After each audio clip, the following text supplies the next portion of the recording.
अस्सलाम वालेकुम क्लास 9। आज का हमारा चैप्टर है चैप्टर नंबर 7, जिसका नाम है electrochemistry. Electrochemistry basically is a branch of chemistry that deals with the relationship between electricity and chemical reactions. अब इलेक्ट्रिसिटी और केमिकल रिएक्शंस का आपस में क्या रिलेशनशिप है, किस तरह से होते हैं, इसकी स्टडी को आप इलेक्ट्रोकेमिस्ट्री कहते हो। ठीक है, जो आपके केमिकल्स रिएक्शन होते हैं वो बेसिकली इन्वॉल्व करते हैं ऑक्सीडेशन और रिडक्शन को। ठीक है, जितने भी ऑक्सीडेशन और रिडक्शन रिएक्शन होते हैं उन्हें आप रिडॉक्स रिएक्शन कहते हो, और यही रिएक्शंस की स्टडी को आप कहते हो कि वो इलेक्ट्रोकेमिस्ट्री है। ठीक है, अब जो रिडॉक्स रिएक्शंस हैं that takes place simultaneously and produce electricity, and electricity is used to drive non spontaneous reactions. ठीक है, अब रिएक्शंस दो तरह के होते हैं, एक होते हैं स्पॉन्टेनियस, एक होते हैं नॉन स्पॉन्टेनियस। स्पॉन्टेनियस रिएक्शन वो होते हैं जो खुद ब खुद होते हैं, जो अपने आप हो जाते हैं, उन्हें आप स्पॉन्टेनियस रिएक्शन कहते हो। जैसे कि आपको सिर्फ एक दफ़ा जो मोमबत्ती है अगर आप उसे जलाएं तो वो खुद ब खुद चलती रहती है, तो ऐसे रिएक्शंस को कहते हो आप स्पॉन्टेनियस रिएक्शन। और वो रिएक्शन जो अब खुद ब खुद नहीं होते, आपको कोई ना कोई एक्सटर्नल फोर्स देनी पड़ती है, जैसे कि हीट देनी पड़ती है, कुछ ज़ोर से मारना पड़ेगा, कुछ भी आपको देना पड़ेगा, एक्सटर्नल एजेंट कुछ भी हो सकता है। तो ऐसे रिएक्शंस जिनको आपको एक्सटर्नल एजेंट की ज़रूरत होती है उन्हें आप कहते हो वो नॉन स्पॉन्टेनियस रिएक्शन है। जैसे बॉइलिंग ऑफ वाटर, आपको मुसलसल हीट देनी पड़ती है फिर ही जाके पानी बॉईल होता है। ठीक है, अब हम पढ़ेंगे ज़्यादा डिटेल में आपको कि what is oxidation and reduction reactions. Oxidation और रिडक्शन रिएक्शंस बेसिकली ऐसे रिएक्शंस होते हैं जिनके अंदर ऑक्सीजन और हाइड्रोजन एटम्स की इन्वॉल्वमेंट आप देखते हो।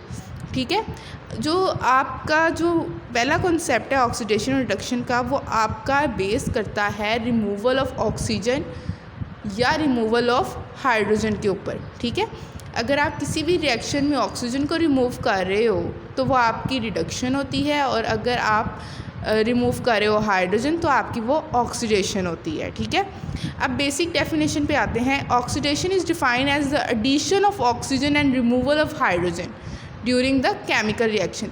कोई भी रिएक्शन हो रहा है, आप जब उसको एक बैलेंस केमिकल इक्वेशन में लिखते हो तो अगर ऑक्सीडेशन आप देखना चाह रहे हो तो आप देखोगे कि ऑक्सीजन की एडिशन हो रही है, किसी भी कंपाउंड में ऑक्सीजन की एडिशन हो रही हो तो आप उसे कहोगे वो ऑक्सीडेशन है, और अगर रिमूवल हो रही है हाइड्रोजन की तो आप उसे कहोगे वो भी ऑक्सीडेशन है।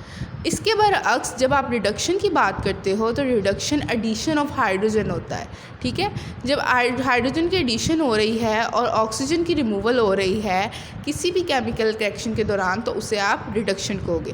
तो आप बेसिक कंपैरिजन कह सकते हो कि ऑक्सीडेशन में एडिशन ऑफ ऑक्सीजन है, रिडक्शन में रिमूवल ऑफ ऑक्सीजन है। ठीक है, और ऑक्सीडेशन में आपके पास एडिशन ऑफ ऑक्सीजन है, रिमूवल ऑफ हाइड्रोजन है। रिडक्शन में आपके पास एडिशन ऑफ हाइड्रोजन है और रिमूवल ऑफ ऑक्सीजन है। ठीक है, अब ये ऑक्सीडेशन रिडक्शन रिएक्शंस किसी भी केमिकल इक्वेशन में दोनों साथ साथ चलते हैं। जहाँ पे ऑक्सीडेशन हो रही है वहाँ पे रिडक्शन लाजमी होगी। ठीक है, आप अगर इस केमिकल रिएक्शन को देखें, आपके पास ये क्या है, आपके पास ये जिंक ऑक्साइड है, जिंक ऑक्साइड है।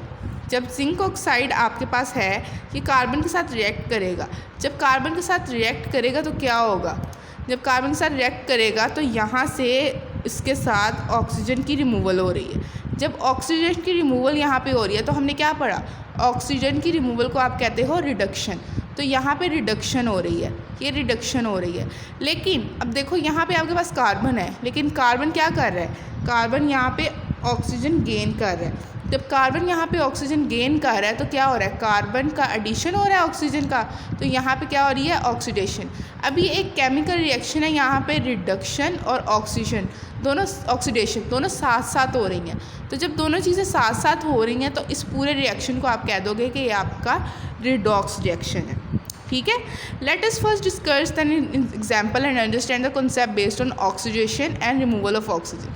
ये वही एग्जाम्पल है जो मैंने आपको बताई है अभी।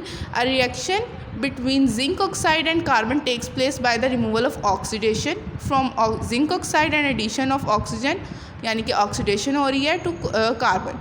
And this is represented. ये आपकी एग्जांपल है ऑक्सीडेशन और रिडक्शन की। आपके 2 शॉर्ट क्वेश्चन है ऑक्सीडेशन और रिडक्शन, ठीक है। Differentiate between oxidation and reduction. अब हमारे पास एक और एग्जांपल है, उसकी हम बात करते हैं।